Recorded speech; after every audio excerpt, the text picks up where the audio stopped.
तो मैं Mumbai Pune express highway का जब काम कर रहा था, तो मैं जब मुंबई से पुणे पहुंचा तो मेरी मीट द प्रेस थी, और पुणे विद्वानों का शहर है, तो पत्रकार भी विद्वान थे।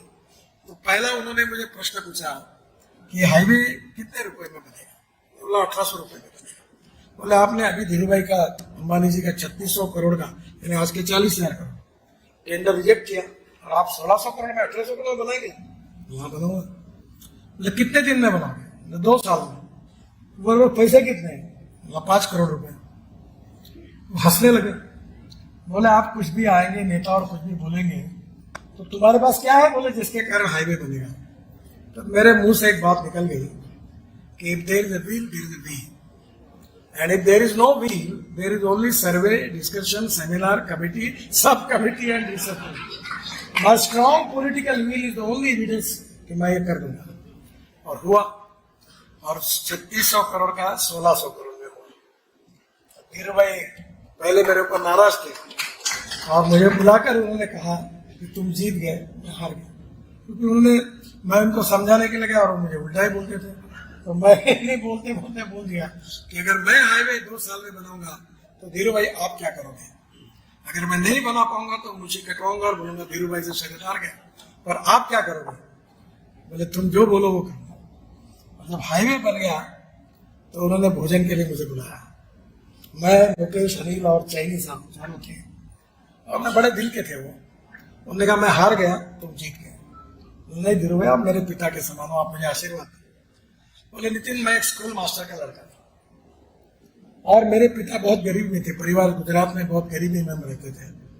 और मुझे, जब मैं आज जिस स्थिति में हूँ, 12 बजे हैं, तो उस समय की बात है, ये बहुत पुरानी 20-25 साल पहले की। तब आज अगर मुझे 5000 करोड़ चाहिए, 12 बजे मैंने तय किया, तो 3 बजे तक 4 बजे तक मेरे पास आएंगे। इतना नाम मैंने कमाया है, और अब मुझे मेरी चिंता नहीं है। अब मैं बहुत कुछ कमा चुका हूँ, मुझे देश की चिंता है। मेरा आशीर्वाद है कि तुम्हारे जैसे 2-4 लोग मिलेंगे तो देश का तकदीर बदल जाएगा। ये बात और इसीलिए मैं अपने नागपुर शहर के जनता को, मुझे बड़ी खुशी हुई। अभी मैं कार्यक्रम में गया था, वो गए थे कश्मीर, तो बोले ढाबे पे खाना खाते हुए हमको टैक्सी थी, तो ढाबे वाले ने पूछा कहाँ से आए? तो उसने, हमने कहा नागपुर से आए। तो उन्होंने कहा बाद में जब बिल देने का टाइम है, बोला साहब आपसे पैसे नहीं होता। बोले क्यों? अरे बोले ये रोड बना जिसके कारण मेरा धंधा चल रहा है, वो नितिन गडकरी उसके गाँव का है, तो मैं आपसे खाना कैसे? कुछ लोगों ने अरुणाचल में टैक्सी लेके गए, नागपुर का बताया तो टैक्सी वाले ने पैसे नहीं दिए। तो कभी ना कभी, अभी मैं भी, मुझे भी पता नहीं है कि जब मैं तो जॉर्ज फर्नांडिस और अटल बिहारी वाजपेयी को अपना आइकॉन मानता हूँ, मैं Z+ कैटेगरी में हूँ, और मेरे को 40 साल से आदत है कि मेरे स्वागत के लिए और पहुंचाने के लिए कोई एयरपोर्ट आता नहीं, और आया तो गालियां खाए बिना रहता है। जो काम नहीं क्यों है तो कोई आता भी नहीं। तो मैं मजाक में कहता था कि कोई आता नहीं, कुत्ता भी नहीं आता।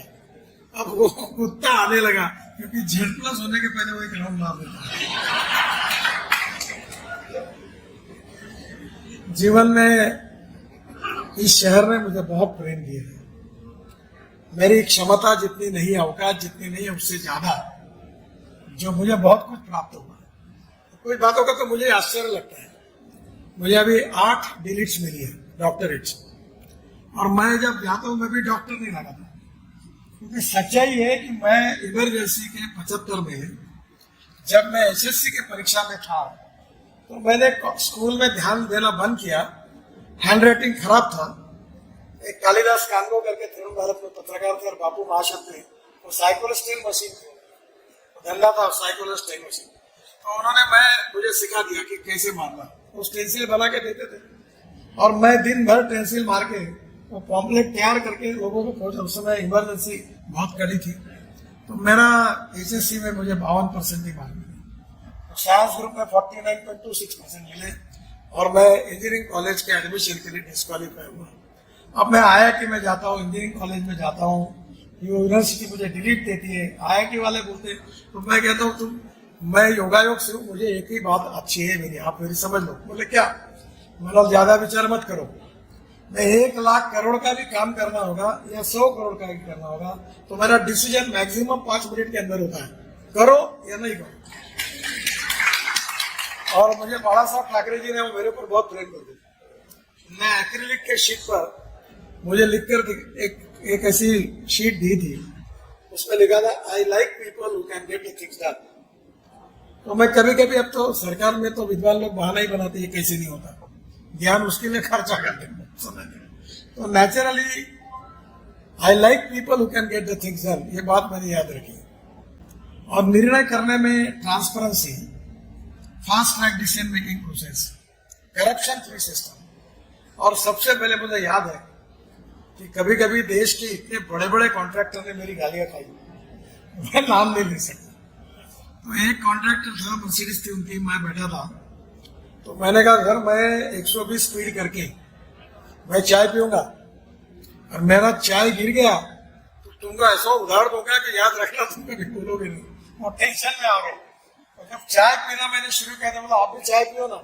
मुझे चाय तो आता नहीं, बोले मुझे डर लग रहा कि तुम क्या कहोगे। तो कभी ना कभी देश में अच्छे रोड बनने चाहिए, अच्छी क्वालिटी होनी चाहिए, यही जनता की संपत्ति है, यही भाव उसके पीछे था। मुझे बहुत याद है, हम सबका सबसे संकट का समय कोविड का था, और मुझे लगता है कि इच्छा शक्ति अगर मजबूत हो गई तो हर स्थिति पर उपाय ढूंढा जाए। रेमडेसिविर का ब्लैक मार्केट शुरू था, डॉक्टर लोग हैरान थे। तो मैंने कहा ये रेमडेसिविर नहीं बन सकता क्या? तो लोग ये संभव नहीं है। बोले क्यों? बोले ये इसका पेटेंट है हैदराबाद के कंपनी का, और ये परमिशन लाइसेंस लगते हैं, पिलाएंगे। उठा के उसको फोन किया, तो उनको मैंने कहा कि ये पेटेंट आपका है? बोले हाँ। तो आप हमको दे सकते हैं? बोले मैं आपके लिए कुछ भी दे सकता हूँ, मैं आपका फैन हूँ। मैंने बोला मेरे लिए इतनी कृपा करिए, ये पेटेंट मेरे को दे दीजिए।